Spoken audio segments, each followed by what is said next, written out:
સો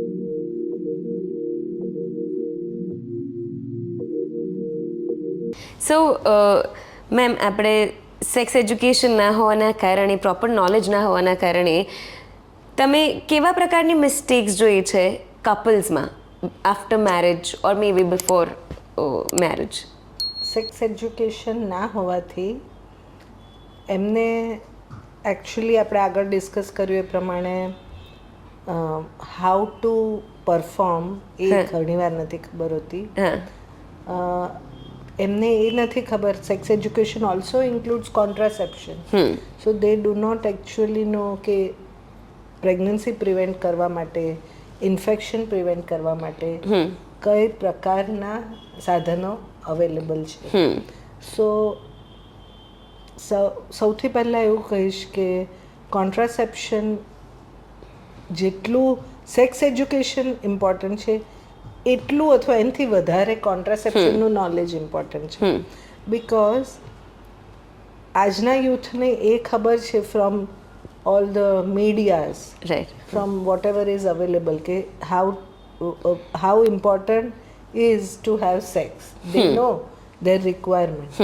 પણ એમને પોતાને અને પોતાના પાર્ટનરને બંનેને નુકસાન થતું કઈ રીતે અટકાવવું એ જ ખબર નથી. રાઈટ. અને એટલી બધી એના માટે મિથ્સ અવેલેબલ છે એમના માઇન્ડમાં કે એમને એવું છે કે ગોળીઓ ખાવાથી નુકસાન થાય છે. એમને એવું ખબર છે કે મારે આફ્ટર પીલ ખવાય, એનાથી તેમને શું નુકસાન થાય છે એ ખબર નથી. સો સૌથી વધારે ઇમ્પોર્ટન્ટ એ છે કે એમણે બિફોર ઇન્ડલ્જિંગ ઇન્ટુ સેક્સ એ જાણવું જરૂરી છે કે પ્રેગ્નન્સી પ્રિવેન્શન અને ઇન્ફેક્શન પ્રિવેન્શન માટે એમણે શું કરવું જોઈએ. તો આજે હું એમ કહીશ કે જે યંગ કપલ છે, જસ્ટ ન્યૂલી મેરિડ અથવા ફર્સ્ટ ટાઈમ ઇન્ટરકોર્સ કરે, તો એમના માટે એ જાણવું જરૂરી છે કે હાઉ ટુ પ્રિવેન્ટ પ્રેગ્નન્સી. અને condom is the best method of contraception. I agree. But it has got 15% failure rates. એટલે તમે 100 ટાઈમ જો કોન્ડમ યુઝ કરો છો તો 15 વાર એ ફેલ જઈ શકે છે. તો એમાં એ સિચ્યુએશનમાં શું કરવાનું એ જાણવું એમના માટે જરૂરી છે. So the female partner has to simultaneously use certain contraceptive methods, જેથી કરીને તમે શ્યોર છો કે તમે પ્રેગ્નન્સી પ્રિવેન્ટ કરી શકશો. Condone is a very good as far as the sexually transmitted disease transmission to the partner is concerned. એટલે જે પાર્ટનર કોન્ડમ યુઝ કરે છે એ ફિમેલ માટે પણ સારી વાત છે. Because then the infection such as AIDS અથવા તો other sexually transmitted disease like gonorrhoea and syphilis એ થતા અટકાવી શકાય. નોર્મલ વજાઇનલ ઇન્ફેક્શન જો હોય તો એ પણ મેલ પાર્ટનરને આવતું અટકી શકે. એટલે બેરિયર મેથડ જે છે બહુ જ સારી મેથડ છે ઇન અ વે, પણ એ 100% નથી. So one need to use extra precaution. 2 day કરીને વજાઇનલ ટેબ્લેટ અવેલેબલ છે જે ઇન્ટરકોર્સના 20 મિનિટ્સ પહેલાં જો વજાઇનામાં મૂકવામાં આવે તો એ પણ એક જાતનું પ્રોટેક્શન પ્રોવાઈડ કરે છે. સો 2 ડે અને condom both together will give much better protection rather than using only condom. Okay. હવે આ કોન્ટ્રાસેપ્શનમાં બીજી કઈ કઈ વસ્તુઓ ઇન્ક્લુડ થઈ શકે? Oral contraceptive pills. અને એ મિથ હું અત્યારે બ્રેક કરવા માંગુ છું કે ઓરલ કોન્ટ્રાસેપ્ટિવ પિલ્સ સારી નથી. એનાથી હોર્મોનલ ઇમ્બેલેન્સ થાય છે, પ્રોબ્લેમ્સ ક્રિએટ થાય છે, ફર્ટિલિટી ઇશ્યુઝ આવે છે. ના, તમે કોન્ટ્રાસેપ્ટિવ પિલ્સ લો છો ત્યાં સુધી તમારા પોતાના જે હોર્મોન્સ છે એ કામ નથી કરતા. ઈંડું બહાર પડવાની બોડીમાં જે પ્રક્રિયા છે સ્ટોપ થઈ જાય છે. પણ as soon as you contraception માટેની પિલ તમે બંધ કરો છો એટલે તમારું બોડી ફંક્શન પાછું રિગેન થઈ જાય છે. So it is 100% safe. Plus now બહુ જ લો ડોઝમાં contraceptive pills which is very very safe, જેમાં વજન નથી વધતું, જેમાં વોટર રિટેન્શન નથી થતું, જેની સાઇડ ઇફેક્ટ્સ બહુ જ ઓછી છે, એ પણ અવેલેબલ છે. અને એ નોર્મલી અવેલેબલ છે. એટલે જેવી રીતે તમે કહ્યું કે અત્યારે બધા જ યંગ કપલ્સને આઈપિલ વિશે ખબર છે કે મારે જો અમે કોન્ટ્રાસેપ્શન કોન્ડમનો ઉપયોગ ના કર્યો હોય તો અમારે એ લઈ લેવાની. શું એટલી જ ઇઝીલી આ અવેલેબલ છે ને શું એટલું જ ઇઝીલી લોકોને ખબર છે નોર્મલી? અવેલેબલ તો છે, ખબર નથી, પણ ખબર નથી. ઓકે. બીકોઝ આઈપિલ એક એવી પ્રોડક્ટ હતી જેની એ લોકોએ એવી રીતે એડવર્ટાઇઝ કરી કે તમારે કંઈ પણ એમ કે તમે ઇન્ટરકોર્સ પછી પણ લઈ શકો છો અને ઇટ વિલ પ્રિવેન્ટ પ્રેગ્નન્સી. પણ actually if as a gynaecologist I would put it કે it is an emergency contraceptive pills. It is not a routine contraceptive pills because it has got a very high dose of hormones which is not good for body. okay. So મારી પાસે એક સાયકલમાં 3-4 વાર આઈપિલ લીધી હોય એવી girls આવે છે. ઓ God. because they are not knowing. હા, એમને ખબર જ નથી. એમને કરેક્ટ. એમ કે દર વખતે કરીએ ને લઈ લેવાની. સો એની તો બહુ જ મેજર સાઇડ ઇફેક્ટ્સ હોય. ઇફેક્ટ્સ છે. યસ. ઓકે. સેકન્ડલી આઈપિલ એક એવી emergency contraceptive which is helpful કે ધારો કે કોન્ડમ રપ્ચર થઈ ગયું છે હા. અને તમને એમ લાગે છે કે કદાચ આપણી પ્રેગ્નન્સી રહી જશે તો એ યુઝ કરાય. ધારો કે અમે એ રેપ વિક્ટિમને આપીએ કે જેને there was no other way, she was not using any contraception અને આ થઈ ગયું છે તો પ્રેગ્નન્સી ના થાય. તો એના યુઝીસ બહુ સ્પેસિફિક છે અને અત્યારે એનું મિસયુઝ થઈ રહ્યું. Can you name few medicines જે તમે વાત કરી કે જે માર્કેટમાં અવેલેબલ છે જેની જાણ નથી, જે લેવી જોઈએ, which is good? Low dose contraceptives ઘણા અવેલેબલ છે. I think I would avoid naming them. Yeah, Okay. naming them. Okay. That's not fair. Okay. But તમે કન્સલ્ટેશનમાં આવો અને બહુ જ મિનિમમ ડોઝ 20 માઇક્રોગ્રામ એટલે બહુ જ minimum ડોઝની So, but then how do you know? My every time I ask myself or in general આ મારા મગજમાં વિચાર આવતો હોય છે કે મોટા ભાગે છે ને દરેક ફિમેલના મગજમાં આ એક વાત હોય છે કે જો આપણે ડૉક્ટર પાસે જઈશું અને ડૉક્ટર જે ડોઝ આપશે એમાં આ હોય તે હોય, વજન વધી જાય, હોર્મોનલ ઇમ્બેલેન્સ થાય, you are giving us the correct information. How do we know that this is a correct medicine for us? I think in today's પહેલા જમાનામાં અવેલેબલ ડોઝીસ જ થોડા હાઈ હોર્મોન કન્ટેન્ટ હતા. હવે બધા જ ગાયનેકોલોજીસ્ટ જાણે છે કે મિનિમમ ડોઝની પિલ્સ અવેલેબલ છે. સો whenever you go to any gynecologist and according to your weight they will give you minimum dose contraceptive pills, Okay. which is very safe for your body. Okay. So don't worry, just believe in it. Dose નહીં લેવાથી તમારી બોડીને જે તમે નુકસાન કરશો એની સામે dose લેવાથી ઘણા ફાયદા થશે. And let me tell you, oral contraceptive pills છે જે 100% પ્રોટેક્શન આપે. તમે એને ટાઈમસર જે ડોઝ છે એમાં લીધી હોય તો ઇટ ઇઝ 100% પ્રોટેક્શન. ઓકે. સો ઘણીવાર તમને પ્રેગ્નન્સી નથી જ જોતી તો તમે એ યુઝ કરશો તમને કોઈ નુકસાન નહીં થાય. પણ ઘણા કપલ્સ અમારી પાસે એવું આવે છે કંઈ યુઝ નથી કરતા, કોન્ટ્રાસેપ્શન માટે મિથ્સ છે, પ્રેગ્નન્સી રહી જાય છે અને પછી અબોર્શન કરાવે છે. That gives you more damage.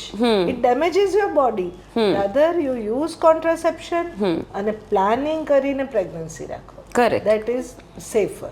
Correct. હવે કોન્ટ્રાસેપ્શનનો ઉપયોગ ના કર્યો હોય, કોન્ડોમનો ઉપયોગ ના કર્યો હોય તો જનરલી તમારી પાસે કયા પ્રકારના ઇન્ફેક્શન લઈને કપલ્સ આવતા હોય છે? ઇન્ફેક્શનમાં સૌથી વધારે મેં વાત કરી એ પ્રમાણે સેક્સ્યુઅલી ટ્રાન્સમિટેડ ડિઝીઝીસ છે. એ ઉપરાંત વજાઇનલ ઇન્ફેક્શન જે કોમન છે એમાં 3 થી 4 પ્રકારના ઇન્ફેક્શન હોય છે. પ્રોટોઝોઅલ ઇન્ફેક્શન, ફંગલ ઇન્ફેક્શન, બેક્ટેરિયલ વજાઇનોસિસ આ ઇન્ફેક્શન જે છે ડે ટુ ડે બેઝિસમાં કોમનલી થતા હોય છે અને એને સારી રીતે ટ્રીટમેન્ટથી ક્લિયર કરી શકાય છે. પણ એડ્સ એક એવો રોગ છે સેક્સ્યુઅલી ટ્રાન્સમિટેડ ડિઝીઝમાં કે જે મલ્ટિપલ પાર્ટનર્સ જેને હોય એને વધારે થવાના ચાન્સીસ હોય. જે લોકો ક્યારેક સેક્સ વર્કર્સ પાસે ગયેલા હોય તો એમાંથી આ ડિઝીઝ, જેવી રીતે કોવિડ એક વાયરસથી થતો હતો એ જ રીતે આ પણ એક વાયરસથી થતો રોગ છે અને એ તમારી ઇમ્યુનિટીને એટલી બધી ડાઉન કરી દે છે કે તમે લાઈફ લોંગ મિઝરીમાં જીવો છો. અથવા દવાઓ હવે અવેલેબલ છે જે એને કંટ્રોલમાં રાખી શકે છે, પણ ઓફકોર્સ તમે અને તમારા પાર્ટનર બંનેને એક પ્રકારનો માનસિક ખૂબ સ્ટ્રેસ આના લીધે થઈ શકે છે. તમારું આવનારું બાળક છે એને પણ એડ્સ થઈ શકે છે. એટલે આ પ્રકારના ઇન્ફેક્શન લગ્ન પહેલા જાણી લેવા ખૂબ જરૂરી છે. તો તમે એ વસ્તુ, એ તમારી જે માનસિક પરિસ્થિતિ છે એને સારી રીતે ફેસ કરી. ઓકે, અત્યારે આપણે ઇન્ફેક્શનની વાત કરી રહ્યા છીએ તો આઈ હેવ વન ક્વેશ્ચન જે મને ઘણા બધા લોકોએ પૂછ્યો છે અને ડિસ્કસ થયું છે કે આપણે જે સેટિસ્ફેક્શનવાળી જે આખી પ્રોસેસ હોય છે મેલ ફિમેલ બંનેની, વિચ ઇન્ક્લુડ્સ બ્લો જોબ, શું એ કરવું જોઈએ? શું એ એક ફિમેલ માટે હાઇજિનિક છે? અને જો નથી તો એનાથી કયા પ્રકારનું ઇન્ફેક્શન થઈ શકે? હા, જે આપણે ઇન્ફેક્શન વાત કરી એ કોઈ પણ એરિયામાં થઈ શકે. So if you are indulging into oral sex then તમને ત્યાં પણ ઇન્ફેક્શન થઈ શકે છે જો તમારા પાર્ટનરને infection. But is it advisable? What do you think? I would put it the other way. It is between the couple. Okay. Likes and dislikes, what is you know એકબીજાને શું પસંદ છે એના પર એ બિટવીન ધ કપલ છે. Okay. એના માટે આપણે કોઈ પણ એડવાઇસીસ આપવી જરૂરી નથી. ઓકે. ઘણીવાર એવું હોય કે એક પાર્ટનરને એ વસ્તુ પસંદ છે, બીજાને નથી પસંદ. Then that person has to honour the likes and dislikes of other person. So એ બિટવીન ધ કપલ છે વિચ કેન નોટ, આપણે એ બાબતમાં નક્કી ના કરી શકીએ. કરેક્ટ. એન્ડ ઇન્ફેક્શનની જો વાત કરીએ તો જે હાઇજીન એટલે જ ઇમ્પોર્ટન્ટ છે કે તમને ઇન્ફેક્શન ના હોય તો જ તમારા પાર્ટનર સેફ રહી શકશે. કરેક્ટ. જો તમને ઇન્ફેક્શન છે તો કોઈ પણ પ્રકારના સેક્સ્યુઅલ ઇન્ટરેક્શનમાં ઇન્ફેક્શન લાગી શકે. અને આપણે જે હાઇજીનની વાત કરી, બોડી પાર્ટ્સ ક્લીન રાખવાની વાત કરી, એ આખી process is same for male female both. Yes. The type and the process, yes, both are same for male and female. Exactly. Okay, now can we talk about few vaccines કે જે તમારે લગ્ન પહેલાં બંનેમાં જો જરૂરી હોય તો બંને લેવી જોઈએ, મેલ ફિમેલ બોથ? યા. સો વેક્સિનની વાત કરું જ છું, પણ એ પહેલાં એક ઇમ્પોર્ટન્ટ ટોપિક કહીશ કે થેલેસેમિયા એક એવો રોગ છે જે તમે જેનેટિકલી કેરી કરો છો. ઓકે. જો કોઈ બેમાંથી એક પાર્ટનરને પણ થેલેસેમિયા મેજર હોય તો એમણે બહુ વિચારીને આગળ વધવું જોઈએ, બિકોઝ ધેટ ઇઝ જેનેટિકલી ટ્રાન્સમિસેબલ. ધારો કે કોઈ પણ પાર્ટનરને થેલેસેમિયા માઇનર છે, એ જેનેટિકલી ટ્રાન્સમિટ થાય છે પણ એટલો બધો ખરાબ એનો આફ્ટર ઇફેક્ટ નથી હોતી. પણ જ્યારે બે થેલેસેમિયા માઇનર ભેગા થાય તો પણ એમના ઓફસ્પ્રિંગ એટલે એમના બાળકોમાં થેલેસેમિયાનો કયો પ્રકાર થઈ શકે એ આખેનું અન્ડરસ્ટેન્ડિંગ એમણે પહેલેથી જ મેરેજ પહેલાં જ કાઉન્સેલિંગ કરીને ક્લિયર કરવું જોઈએ. નાવ આઈ કમ ટુ અધર ઇન્ફેક્શન કે જેનું વેક્સિન તમારે લેવું જોઈએ. એક છે hepatitis B and C. Okay. જે જાણવું જરૂરી છે કે તમારા પાર્ટનરને છે કે નહીં. ઓકે. અને હવે નવું સર્વાઇકલ કેન્સર વેક્સિન જે આવેલું છે એ દરેક ફિમેલે એઝ વેલ એઝ મેલ માટે પણ અમુક કન્ટ્રીઝમાં it is now advisable to take, because of the same thing that if they are indulging into oral sex, then the male also should be having that. એ એમને transfer થઈ શકે. Okay. અને આ vaccines ક્યાં available હોય?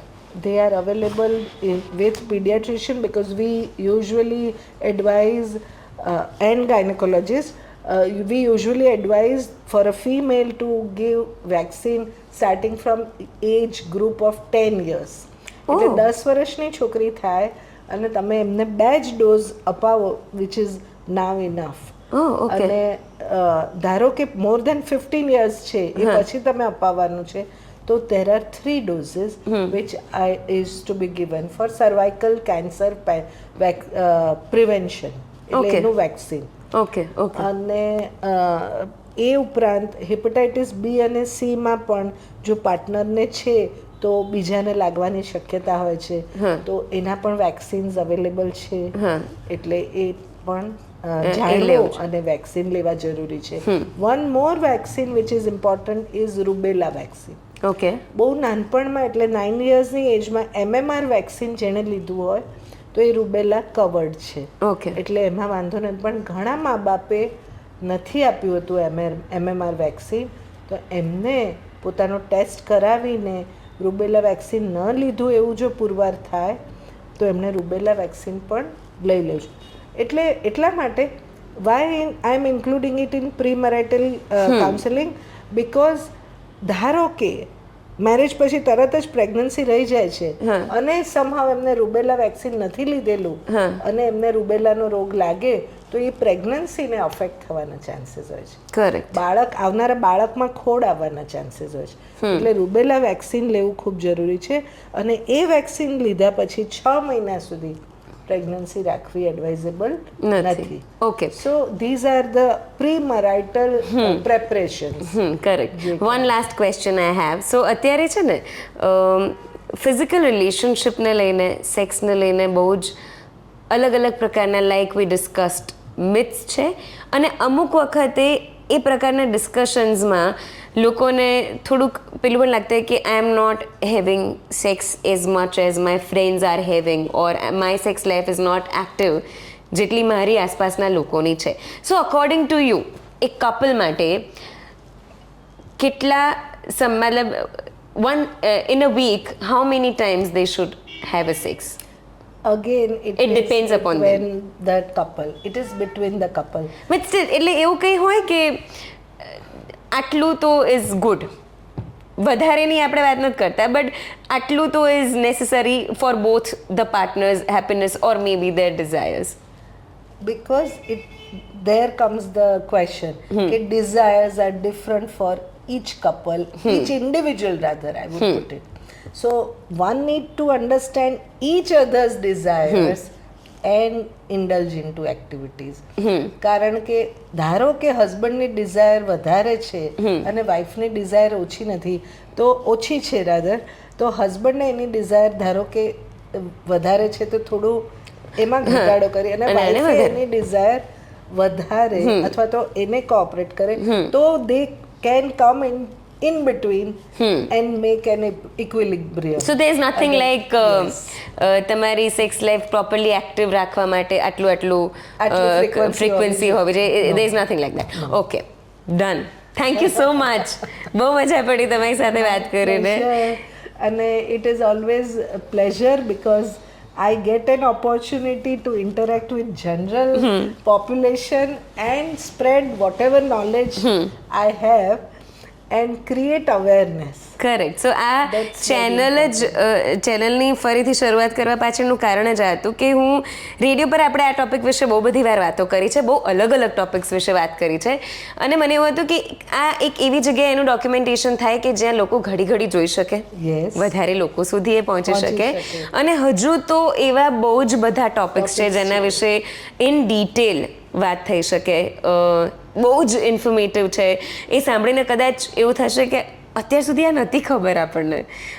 So we will discuss that, but thank you so much, ma'am. But Radhika, I would put it that this is such a bold topic અને મને નથી લાગતું બહુ કોઈએ આટલો બધો એક્સપ્લોર કરેલો ટોપિક છે. તો આઈ એમ શ્યોર કે જેટલા બી આપણા વ્યુઅર્સ હશે એ આના પરથી કંઈક શીખે, જાણે, સમજે અને પોતાની પ્રેક્ટિસમાં રાખે. Correct. I really hope, I really wish કે આ વિડીયો વધારે લોકો સુધી પહોંચે. આવા બહુ જ બધા ટોપિક્સ વિશે આપણે ચર્ચા કરવાના છીએ. If you like this video please do like, do share, do subscribe, share it with your friends, family, બધા સાથે આ ઇન્ફોર્મેશન શેર કરો. અને જેવું રેડિયો પર કહું છું કે યુ ડોન્ટ વરી, તમારે આ વિશે માત્ર સાંભળવાનું છે. જો આ વાત કરવાનું પાપ લાગવું જોઈએ તો મને લાગશે, તમને નહીં લાગે. સો સિર્ફ સુનો ઓર અપ્લાય કરો. Thank you so much. Thank you. Thank you.